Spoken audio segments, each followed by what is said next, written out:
There is a difference between the multi-dimensional creator and a God. A God is an individual. The cosmic multi-dimensional creator is the actual source of creation. What is God? Everyone in the world and every religion in the world sees God in a different way. They all see it according to the way they've been taught, the way they believe. That doesn't mean there's any right, there isn't any wrong. It's just that our concept is so limited to what it really is. God is so huge, it is so big that there's no way we can define it, and there's no way we can enclose it in a box that we call religion. We call it the source. God is a name that we have put on it, but it all goes back to the source. To Allah we belong and to Him we will return. When you just look at Inna lillahi wa inna ilayhi raji'un, my brothers and sisters, there are huge lessons in this. We are here, my brothers and sisters, on borrowed time. Right? To Allah we belong and to Him we will return.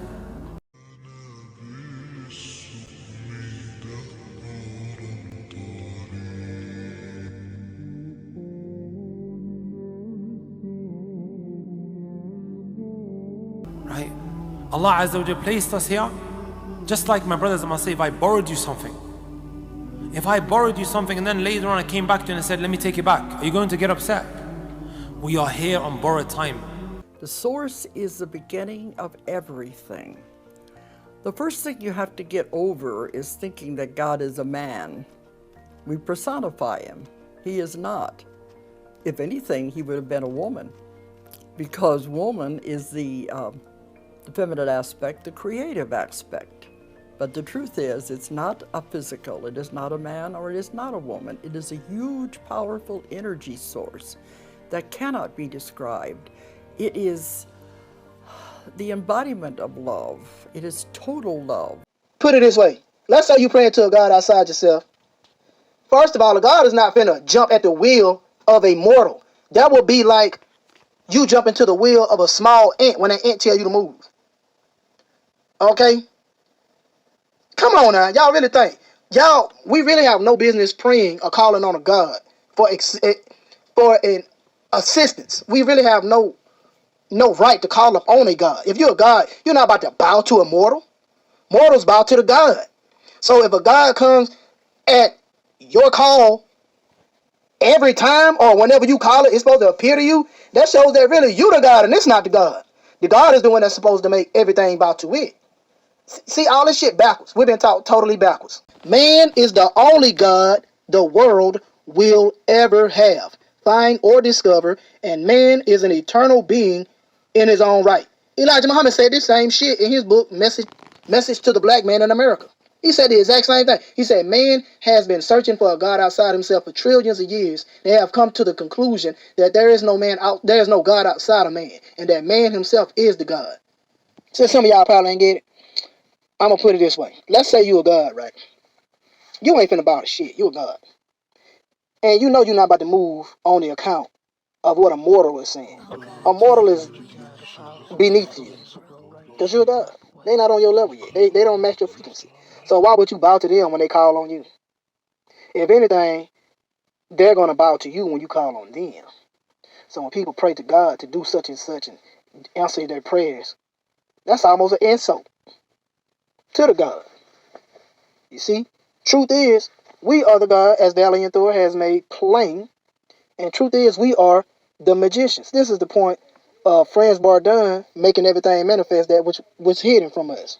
This is the point of conjuring up certain entities from different dimensions, whether it be an angel, demon, fairy, whatever it may be. This is the point, because we are the ones that can call them into being. They can't call us, but we can call them, because we are the God. When you give all of your energy and praise to this external God from outside of yourself, you are giving all of your energy to this astral form. Satan, Baal, Moloch is all of this demonic energy that people have been summoning and creating over the thousands of years in the astral plane. It is not actually a real entity. It is basically manifested thought forms giving it energy. It has no true form. This is why it can manifest into many different things like goats, owls, and other demonic entities. This is why they want everyone thinking and believing in the same things. This is called a hive mind.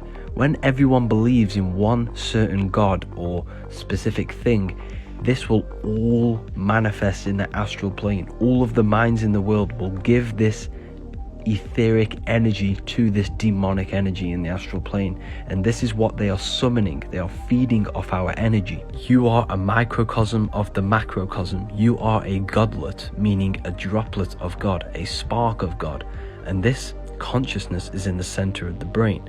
Therefore, you should not be worshipping external gods outside of you. You should be looking to raise your consciousness to manifest the God self that is within. Who's the creator of the Matrix? Well, that's a big question, right? And I think it's us. You know, why do we play video games? We play video games to have experiences that we can't have To escape. outside.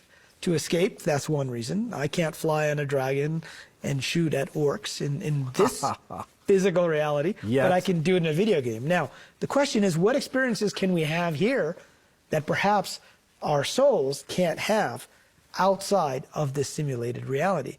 And the answer might be physical experiences, because if it's pure consciousness outside this reality, then they can't have the suffering that we're having here. And so that's why the pain and suffering may actually be a key part of this simulation, as well as the ability to make those choices that might lead us down the wrong path or might lead us down the right path. They said, you have no idea what God is. Your perception of God is like a tiny thread compared to what it really is. You have no way of understanding what it is. And then they say, think of those people who do not have as much understanding as metaphysical people do. Their concept of God isn't even as much as a tiny thread. They have no way of understanding the totality of the whole thing. Well, first of all, God is not a man. This is what some of the speakers have been talking about the whole time here. God is not a man. You've got to get over that. If anything, he would have been a woman. Because women are the creative force. He's neither one. He does not have a gender. He's not male and he is not female. It is a power. It's an energy that is absolutely incredible. Every one of them have gone back to him, describe it as a huge bright light. Some of them say, I'm in the sun, but it doesn't burn. It's not like being on fire. It's like being in a huge sun. Some of them describe it as the great central sun. But it is always described as this huge, enormous light, a pulsating light. And when they're there, it is so full of love that they don't want to leave. And they are always together with all these other, what do you want to call, beings, souls, essences, however you want to say it. And they're happy. They don't want to leave. I don't know if there's time to go back into how life got created in the first place when it came from God. I have all of that in the books too. I guess maybe I could say a little bit. Whenever God was this huge bright light, and when he decided, he knew everything, but he was lonely. So he wanted to create others.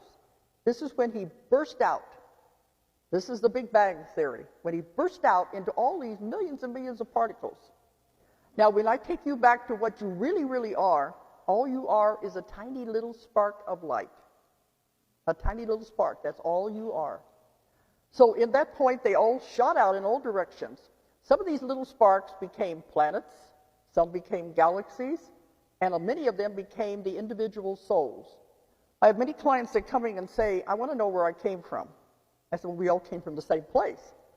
And they think they came from a planet out there or something. No, they all came from God, from the source. And when they shot out, it was like God said, go and learn, my children. Learn everything you can and bring it back to me. When Mandeep was talking about the supercomputer, it's really very much like that because he collects information. He wants to know everything. This is why there is no bad, there is no good. It's all information, experiences, and learning. So everything you ever learn in any of your lives, at the end, when you graduate, you bring it all back to God. And it's kind of like downloaded. So anyway, this is how we all began on our journeys. We are like cells in the body of God. We will return with all of the information. Are the angels spirit guides? No, the angels are separate. As I mentioned, they come directly from the God energy complex. So Okay. they're considered to be messengers of God. By the way, all religions show angels. They're always ubiquitously represented. Spirit guides are pretty common too. But you have to separate an angel, which is a perfect energy source, from the spirit guide, which was previously in a human form and then just simply crossed into spirit. Like a Buddha kind of thing. Think of that as a spirit guide. Angels, first of all, because they're from the God energy complex, they can appear in an instant, anytime they want. Sure. Now, on the physical level, if you want to deal with astrophysics, they can go through a wormhole, just like extraterrestrials have come here going through a wormhole, so they don't have to travel the speed of light for a zillion years to be here. Or they can go through a stargate, if you want to use that term too. So yes, angels can appear here. The problem with the angel concept is that usually angels work with large groups of people. Yes, you can have a guardian angel, but usually it's a spirit guide that is much more frequent and around you statistically. For the individual. For the individual, yes. That's fascinating. Now, let me show you an example of how spirit guides Please, yeah. can come back. So here's a patient of mine I worked with years ago. She was a photographer. She was about 30 years old, young, attractive woman. And she goes into a past life living in Utah in 1586 in a Native American group. She is a seer for the tribe. But when she's not being a seer in the physical body, she now becomes Blue Eagle, a spirit guide for the tribe. She speaks through telepathy, communication. Sure. She's sees into the future as a seer, and she sees the 21st century with all the pollution and wars and all the problems we have, which of course was very depressing for her. But the point was that she was able to be a seer for her tribe as well as acting as a spirit guide, and her animal spirit was a blue eagle. So this is an example of a past life regression that served many. By the way, the end of the story is that after working with her, she decided to give up her photography business. She went back to school, and now she's an acupuncturist. Doing what she wants to do. Which is a shamanic discipline, energy healing. So you see how the karmic indication of bringing her to me and having, her do her thing. Remember, I do 1% of the therapy. Her higher self does 99%. When